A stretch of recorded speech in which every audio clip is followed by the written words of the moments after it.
systems, symbiosis,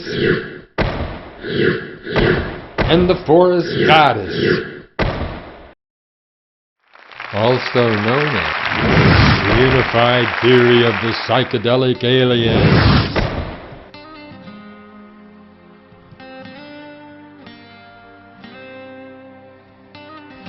This show started out to be about talking to animals. I was going to start off talking about J. Allen Boone and his book, Kinship with All Life. Once I started reviewing his book, I could see I needed to expand the subject just like he did, including all life. I thought I could start out with animals and include the rest later. But then some other recent events convinced me to expand the subject even further.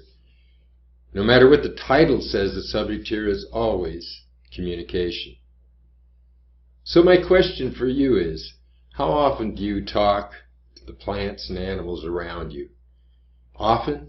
Sometimes? Never? It's really a trick question. It's all about how you think about communication.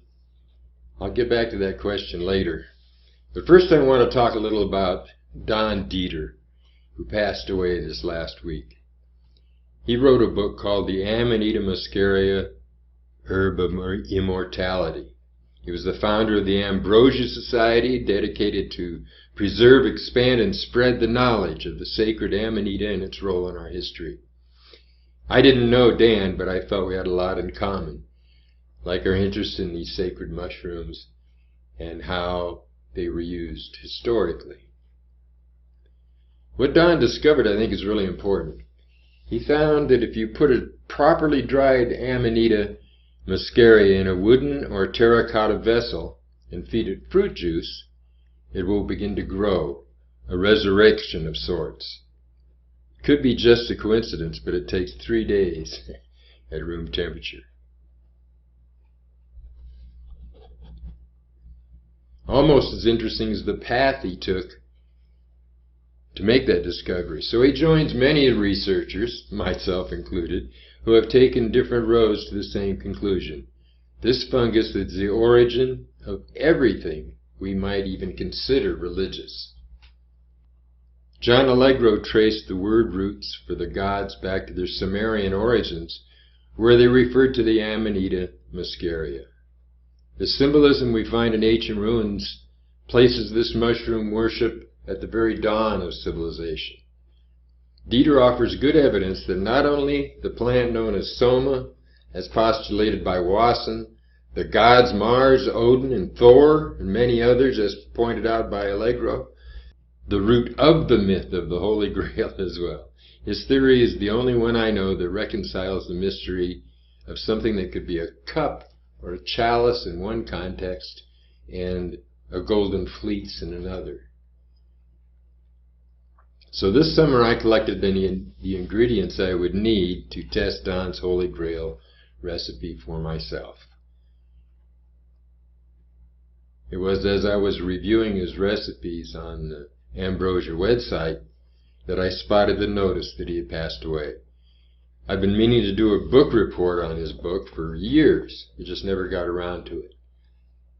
So I'm going to give it a go here in a future show.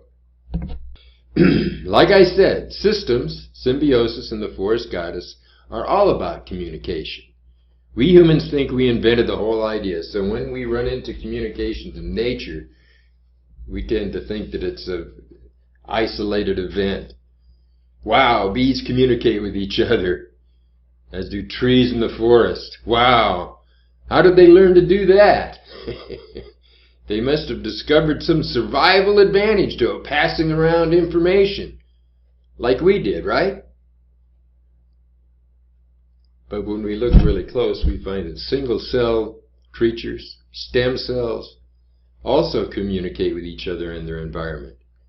In every living cell, information is stored, accessed, and executed by the DNA. The whole system is about communication. The problem is we've had it all backwards. As has been pointed out lately, biological systems are constructed using the same fractal power laws as our internet. Our cardiovascular system, our lungs, and our nervous system are all following the same fractal power laws as does our email.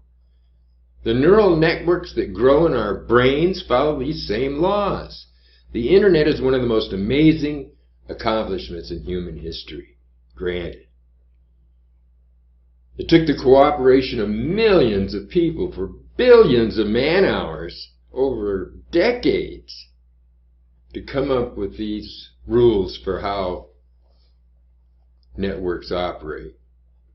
Yet biological systems have been using sophisticated networking protocols all along. It doesn't seem likely that survival of the fittest can account for this kind of learning. It then seems logical to assume that our biological systems operate primarily as communications networks. Whether they were designed or evolved, that's the way they function now, probably from the beginning. As I pointed out in my book and blog, information processing is fundamental. So back to my question, how often do you talk to the plants and animals around you? If your thinking talk is limited to what people do, then okay, you know how often you do that. However, if we broaden our concept of talking to include communication, we open some doors. We can begin to see how this system works. For example, the number one language animals use to talk to each other is body language. Plain and simple, what you do is what you say. Posture signals intent. It's the same with plants. It is what you do or intend to do that concerns them. So the answer to the question is always. What you do communicates to all the living things in your environment exactly who you are.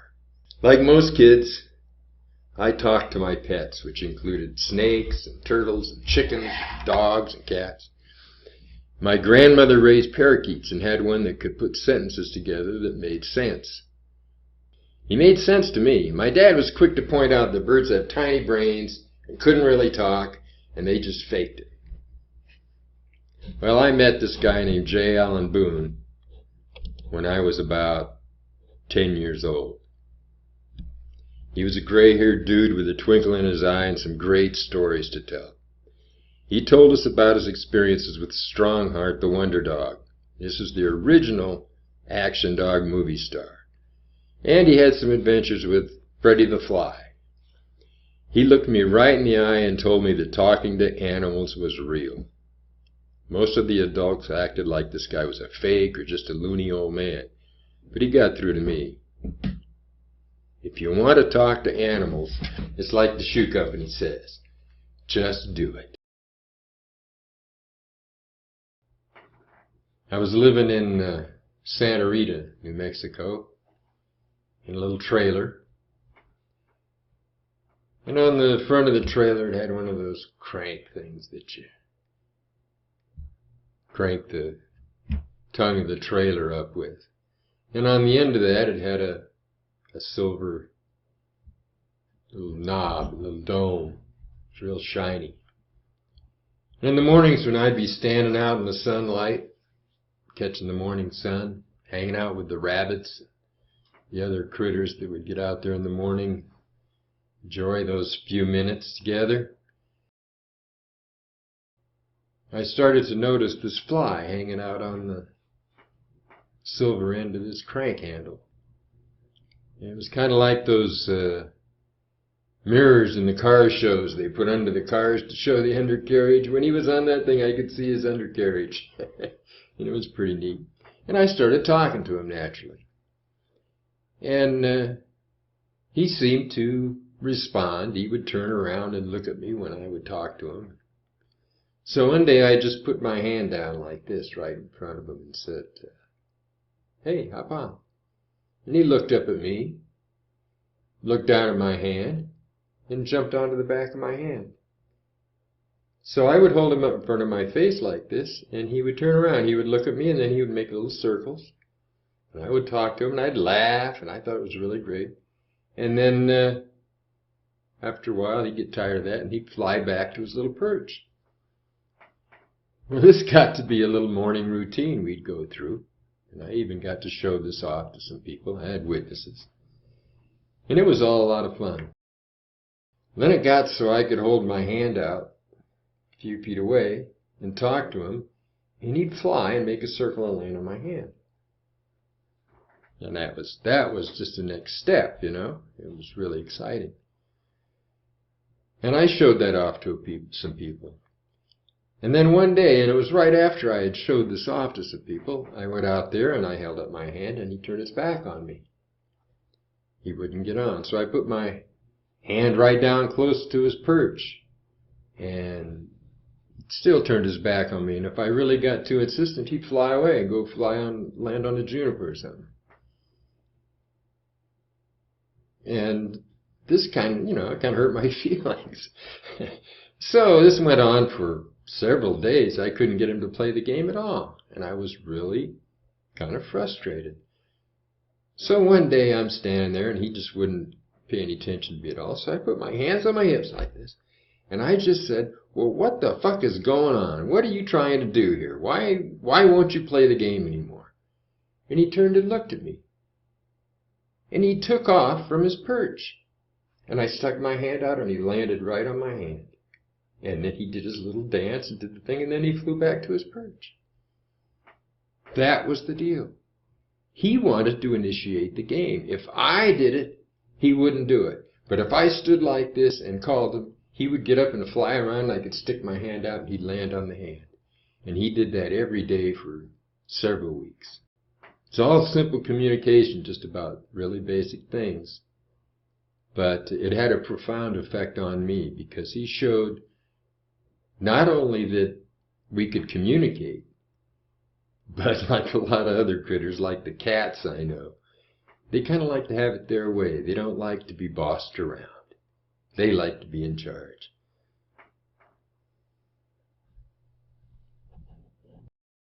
Well, now here's an example of a conversation I had with a roadrunner just the other day. Now, this was down in Las Cruces. I was in a vacant lot. I was looking for anthills to take pictures of, really. And I ran across this roadrunner. And at first she was just hiding in the bushes. But then as I kept hanging around, she kept trying to get me to chase her. She'd come close to me and then look the other way and pretend she wasn't paying any attention to me, to see if I'd take up the chase. Well, I didn't. I just laughed at her. And so after a while, she began to realize that I wasn't a threat, and she started just going about her own business, looking for bugs and stuff. And then finally, she gave me this, a little wing stretch, which is just simply saying, well, we're okay, I'm not afraid of you, and I'm pretty relaxed, and maybe even bored. But that's language, that's communication, that's body language. And that's all there is to it. And where are we going? Where am I going with all this? What difference does it make if you can have simple little conversations with animals? Well, what it points out is that there are other intelligences around us that we can communicate with. And once you start to do that, and once you start to realize that, once you start to practice that, you find your relationship with the entire natural world changes very much for the better. Like I've said, this whole biological system that we are embedded in is about communication. That's what it does. That's what its purpose is. And that's what we're doing here, is we're communicating, we're learning, passing it around. That's all for today, folks. Thank you very much for your time.